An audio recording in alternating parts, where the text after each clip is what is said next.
Yes, there are challenges.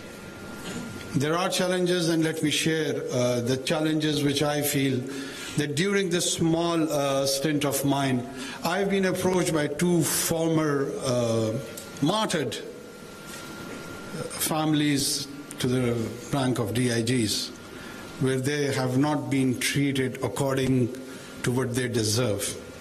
So this is the kind of comradeship, this is the kind of institutional arrangement we have and we have towards those families. One widow was asked to leave her property in which she was residing and was entitled to be there till the retirement of that date of that martyr officer. And I was not just pained but surprised that how a fellow colleague, maybe senior or junior, could even dare in terms of morality to ask a family to leave that property. Well, I had to do what I had to do, but I'm just reflecting that if this is happening to the family of a former DIG rank officers, think about the Sipahi Shabana who got martyred in Swat. Who knows where the husband and children of Shabana are? Even we know the name of Shabana. And how many Shabanas are there? It's just a count for us. 1, 2, 10,000, 2,000, I don't know. I honestly don't know.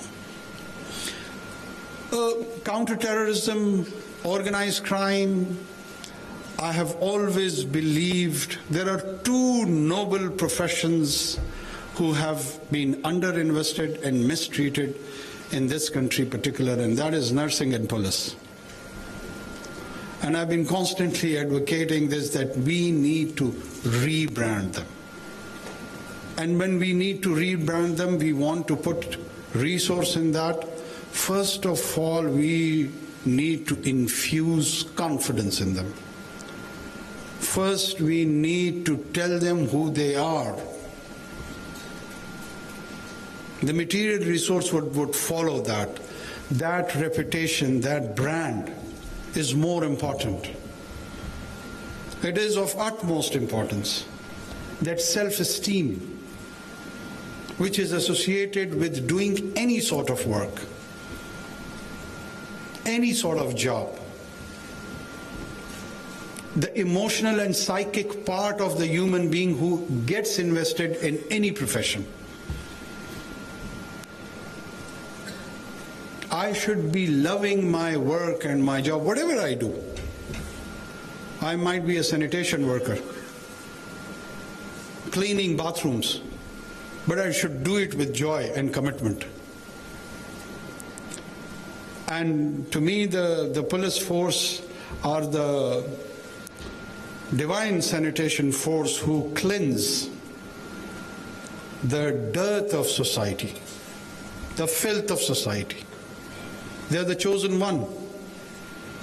They are one of the most noble one. They are the one who protects your children from any ill-intended harm who roams around in the streets and the circles of this society. How can they be mistreated and disrespected? Then there is another side of the story. And I don't want to embarrass anyone over here. We need to do a soul searching, yes, all of us. Can senior rank people become partners in human trafficking with the criminal gangs? So what sort of contribution it would bring to the larger image of that force? So on one hand you have Malik Saad, Ahmed Shakil, Sifat Ghayur, and you have a fellow contributor that way. I know there are people who criticize the military as an institution, and they give juxtapose like that too. But what about us? Aren't we a mix? Aren't we a bunch of good and bad people? So who will decide our identity has to be translated by whom.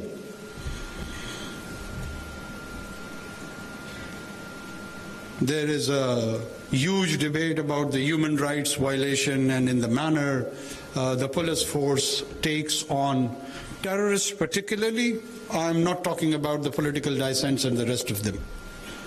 And there is a huge debate around there, and I see a lot of refined intellectuals who are quite accomplished in academic pursuits of their own.